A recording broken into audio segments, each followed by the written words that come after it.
Hello, on se retrouve aujourd'hui parce que je voulais vous faire une petite vidéo avec mes indispensables pour l'arrivée du bébé.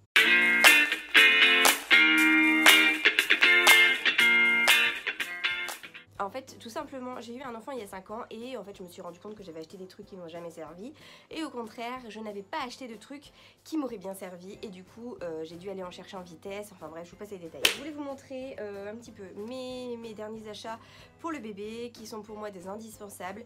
Après, c'est tout à fait personnel, il y a des personnes qui vont me dire que ça ne leur convient pas, qu'elles ont très bien fait avec et gna. Moi, je vous donne mon ressenti avec mon expérience. Après, voilà, peut-être que pour ce bébé-là, ce sera totalement différent. Mais voilà comment j'ai choisi de faire. Pour commencer, je voulais vous parler de fringues bébé. Tout simplement pour mon premier, on m'avait dit de ne pas acheter trop de vêtements un mois parce que il allait les porter seulement quelques jours. Voilà, donc du coup j'avais écouté bêtement, j'avais acheté genre 2 tenues en un mois et après que du 3 mois. Et évidemment, bah non, avant de porter du 3 mois, il a fallu attendre quasiment un mois. Je me suis retrouvée en rade de vêtements et j'ai dû aller en acheter rapidement. Du coup, je voulais vous montrer un petit peu les petites choses que j'ai prises pour mon fils, sachant que j'ai fait des erreurs, mais alors que je ne reproduirai pas, c'est-à-dire j'avais acheté des jeans et des trucs assez raides, des pantalons qui étaient en matière un peu jean, un peu coton, mais pas mou quoi si vous voulez, et du coup ils n'étaient pas hyper à l'aise et du coup je me suis dit que voilà, pour pas commettre la même erreur, donc je vais tout de suite m'équiper en petit sarouel, en petit jogging en coton, etc. Mais des choses qui soient très souples. Alors, donc par exemple, j'ai trouvé, je pense que celui-ci, il le portera à la maternité. Donc une petite combinaison comme celle-ci, donc qui est très mignonne. Donc elle est grise avec des petites têtes de raton laveur, voilà, et je trouve ça tellement mignon. Alors en plus, il faut savoir qu'à la maternité, donc ils ont le cordon et du coup si vous mettez des pantalons, bah forcément ça peut gêner parce que l'élastique peut se trouver pile poil sur le cordon, ce qui est pas terrible. Donc voilà, donc petite combinaison. Donc j'en ai pris plein j'en ai pris plusieurs en un mois et j'en ai pris plein en 3 mois aussi. Et donc je vais vous montrer celle-ci que je trouve magnifique. C'est une Stella McCartney que j'ai trouvée d'occasion sur Vinted, qui est vraiment adorable. Elle est en laine et en cachemire de mémoire, ouais c'est ça, laine et cachemire, donc elle est hyper douce et je trouve qu'elle est très jolie avec un petit body, des jolis chaussons, un bonnet, enfin bref, j'ai trop hâte en fait. Alors sinon toujours dans les petites choses pratiques, donc je vous parlais tout à l'heure de petits sarouels en coton. Donc voilà, j'ai trouvé celui-ci, c'est une copine qui me l'a vendu. Donc celui-ci qui est en maille, donc assez chaud. Et donc celui-ci que j'ai fabriqué moi-même, donc en coton jersey. En fait il est hyper élastique et donc l'avantage, j'ai fait un truc avec un gros élastique sur le ventre, comme ça pourra passer par-dessus le cordon si besoin. Ou alors on peut le replier complètement pour que ce soit sous le cordon, mais pour qu'il soit plus à l'aise, je pense qu'il faudra mettre carrément comme ça. Voilà. Donc ça c'est assez facile à faire. On m'a demandé le tuto, vous tapez, je vais pas faire ma feignasse, mais en fait vous tapez sur Google tuto sarouel bébé et vous allez trouver plein de tutos. Mais sinon moi tout simplement en fait j'ai pris un pantalon. J'ai découpé, alors c'est pas celui-là, hein, vous voyez bien qu'ils n'ont pas tout à fait la même forme. J'ai pris un pantalon, j'ai découpé, enfin j'ai tracé le tour sur une feuille et puis ensuite après je suis venue découper tout simplement et j'avais rajouté donc une petite marge pour les marges de couture tout simplement. Voilà, il n'est pas hyper bien fini évidemment parce que je suis pas une pro, mais il est solide et je trouve qu'il est vraiment très mignon et en plus j'ai cousu le petit bonnet qui va avec. Alors du coup je voulais vous parler aussi d'un truc. J'avais acheté, enfin on m'avait offert un manteau pour mon fils et on m'en avait prêté un aussi, et en fait c'est le truc que je n'ai jamais utilisé, jamais de ma vie. J'ai voulu essayer une fois, je l'ai mis dans sa nacelle avec son manteau, il était comme un T comme ça, il pouvait pas bouger, il pouvait pas atteindre ses mains, il était vraiment très gêné. Donc du coup je suis revenue à une autre méthode, c'est-à-dire que j'avais acheté plein de petits gilets en maille assez épais, des petits trucs un peu moumoute, doudou et tout ça là, des choses qui soient qui soient beaucoup plus souples pareil, pour qu'ils soient plus à l'aise. Et donc là j'en ai trouvé quelques-uns. Donc celui-ci je l'ai trouvé dans un vide-grenier. Alors les couleurs, je suis désolée parce que je ne veux pas ouvrir plus mes Velux parce qu'il fait une chaleur de ouf. et ici on étouffe. Et donc voilà, j'ai trouvé des petits gilets comme ça. Donc celui-ci il est vraiment très chaud, il est très chaud. Et en fait l'avantage voilà, c'est qu'on peut, on peut faire facilement des petits... voilà, on peut retrousser un petit peu les manches et tout ça, comme ça il pourra atteindre ses mains et il ne sera pas bloqué dans son gilet, il sera bien à l'aise. Donc ça c'est un autre indispensable pour moi. Et donc je vous en montre un autre tant qu'à faire, parce que celui-là est vraiment adorable avec les petites oreilles. Celui-là c'est un H&M, pareil je l'ai acheté d'occasion. Et donc le truc qui est bien aussi, c'est que, on va y venir après, c'est que quand vous avez des petits gilets plutôt que des manteaux ou des grosses, comment on appelle ça déjà, les grosses combinaisons là, vous savez, moi j'en avais plusieurs que j'ai jamais porté aussi. Enfin, j'ai jamais porté, je lui ai jamais mis. Donc c'est pas super génial pour le portage. Si vous êtes une adepte du portage ou si vous voulez tester le portage, vous verrez bien vite qu'il faut que le bébé soit vraiment dans des vêtements qui soient très souples, parce que bien vite sinon voilà, on est tous étriqués, on n'est pas bien. Le bébé il est coincé dans ses fringues. Si c'est un jean, alors du coup ça fait des marques sur les petites cuisses. Enfin voilà, on n'est vraiment pas du tout à l'aise. Donc tout ce qui est vêtements très souples, c'est pas la peine d'aller non plus les surcharger de couches, de couches de fringues, parce que tout simplement déjà le portage ça donne hyper chaud. Donc voilà, moi je vous conseille ça. Après vous faites comme vous voulez.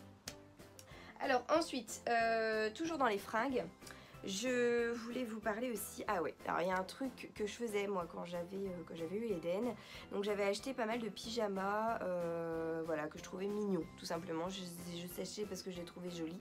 Et après je me suis rendu compte qu'il y avait un truc à la maternité notamment. En fait quand ils sont tout petits, ils dorment beaucoup et ils détestent qu'on les retourne comme ça comme des crêpes pour les changer. Et du coup avec les pyjamas qu'on laisse dans le dos, souvent ils sont embêtés.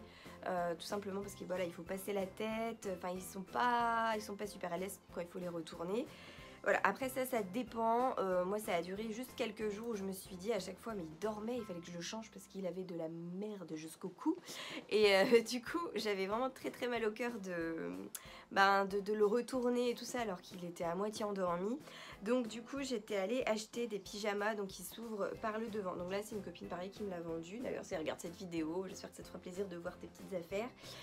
Donc celui-ci par exemple, voilà, il s'ouvre sur le devant. Ce que moi je trouve pas mal parce que du coup hop, avant de prendre votre bébé dans son lit, tac, vous ouvrez le pyjama, vous l'ouvrez, vous faites pareil avec un body qui s'ouvre par devant par exemple.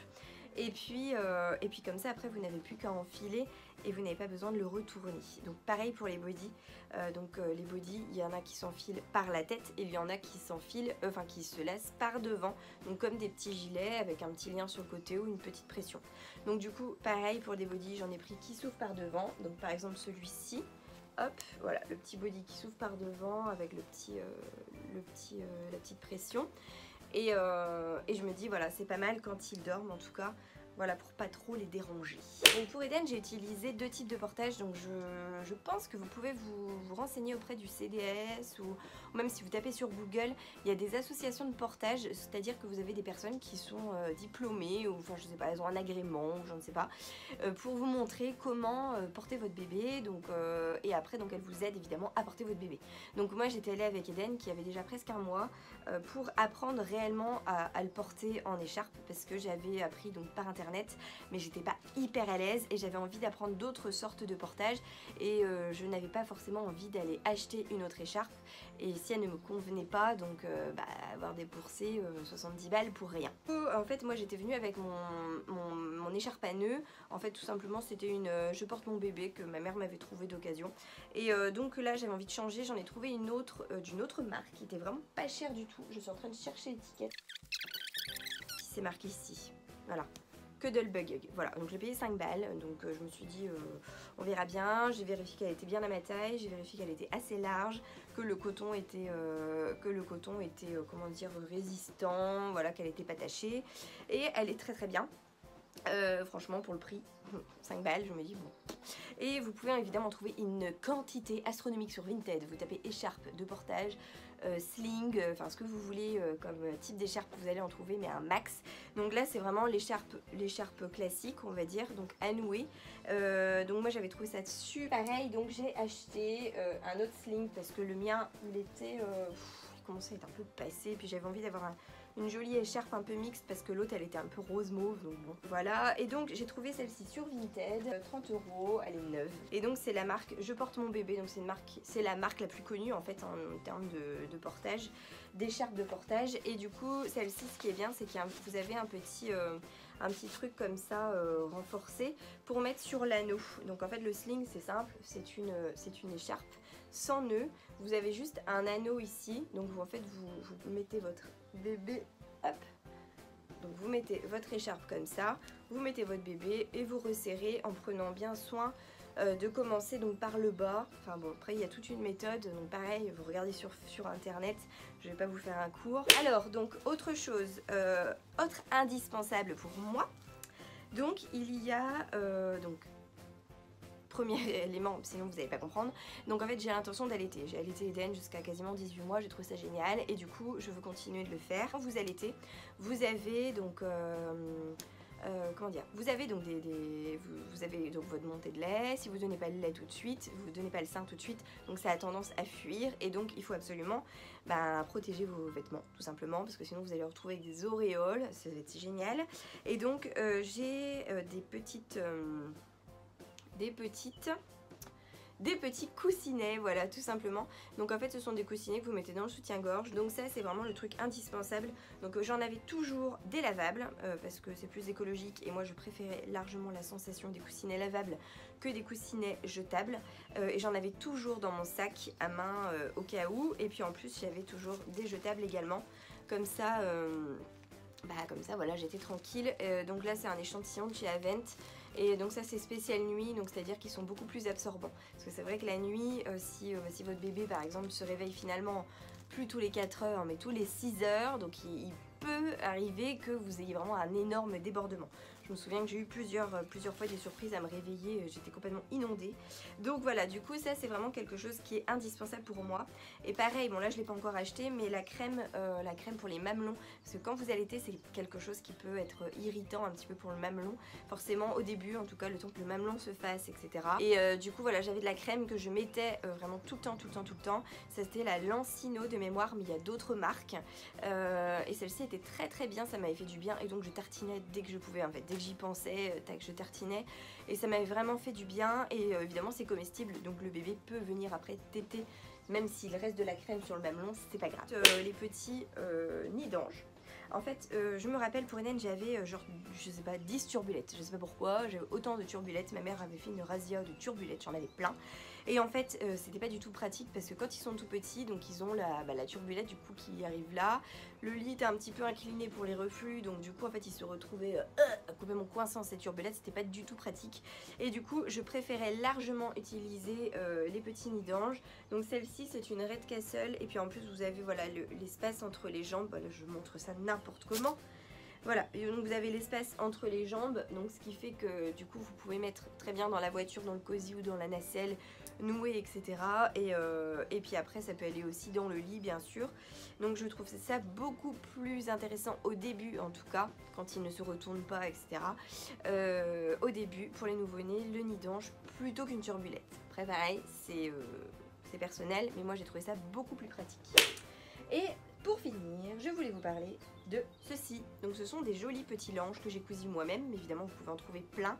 Après c'est pas très compliqué à faire, après les miens je les ai fait vraiment très vite fait à la machine. J'ai juste trouvé que le tissu était magnifique, donc du coup je l'ai acheté et je me suis dit je vais faire plein de langes avec. Et donc voilà, ça c'est un truc qui m'a servi mais tout le temps. J'en avais acheté au début parce que c'était noté sur la liste de la maternité, mais je ne savais pas du tout à quoi ça allait servir. Et en fait c'est vraiment le truc indispensable tout simplement parce que ça vous sert à tout. Donc déjà moi j'en avais pour mettre dans la poussette sous sa tête parce qu'il transpirait à bloc et les bébés transpirent souvent de la tête. En plus c'était l'été, il faisait super chaud, donc en fait j'en avais toujours un sous sa tête dans la poussette pour éviter tout simplement que le matelas de la poussette soit à chaque fois trempé, enfin que le petit matelas là soit à chaque fois nettoyé. Là je nettoyais uniquement mon lange. Sinon j'utilisais aussi beaucoup les langes tout simplement quand j'allaitais, et en fait quand vous avez un sein que vous donnez un sein, en fait vous avez l'autre qui fuit. Donc tout simplement pour pas bousiller complètement mon coussinet, hein, si on était de sortie ou quoi, hop, je prenais un lange et puis donc je le calais dans mon soutien-gorge pour que le lait aille sur le lange et non pas partout. Voilà, donc ça c'était vraiment le truc qui servait à tout. Quand il y avait trop de soleil, je mettais ça pour essuyer un petit vomito, un bavouze, voilà, les langes. C'était vraiment le truc, j'en avais toujours dans ma voiture, j'en avais toujours dans mon sac. C'était vraiment le truc que j'avais tout le temps. Donc je pense qu'on a terminé avec les indispensables pour le moment, en tout cas voilà, les trucs qui étaient vraiment mes priorités pour l'arrivée du bébé. Donc si vous avez voilà, vos indispensables aussi dont vous voulez me faire part, n'hésitez pas à me laisser un petit commentaire, ça me fait toujours plaisir. Voilà, donc je vous dis à la prochaine pour une nouvelle vidéo, et puis prenez soin de vous, et bonne journée, ciao.